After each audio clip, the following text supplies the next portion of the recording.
साम्राज्य न्यूज, सामान्यांचा असामान्य आवाज। सोलापुरात पुणे महामार्गावर अपघातामध्ये 2 ठार 4 जखमी। सोलापूर पुणे महामार्गावर पाकणीहून सोलापूरच्या दिशेने 2 कार आणि 1 दुचाकी येत होत्या। त्यावेळी कारचे टायर फुटल्याने कारवरचा ताबा सुटून समोरून दुचाकीवर येणाऱ्या शिवयोगी हांडे व भैरम्मा शिवयोगी हांडे वय 45 राहणार कुमारस्वामीनगर शिळगी यांना धडक दिली। त्याचवेळी पाठीमागून येणाऱ्या दुसऱ्या कारची धडक बसली।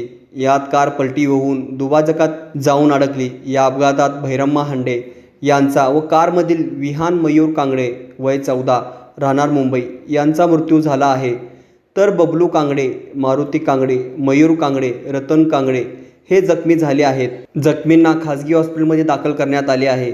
घटनेची माहिती मिळताच तालुका पोलीस ठाण्याचे पोलीस निरीक्षक नामदेव शिंदे, हवालदार लोखंडे, कॉन्स्टेबल रमेश शेख यांनी घटनास्थळी भेट दिली आणि जखमींना खासगी दवाखान्यात उपचारासाठी दाखल केले, तर मृतदेह शासकीय रुग्णालयात शवविच्छेदनासाठी दाखल केले।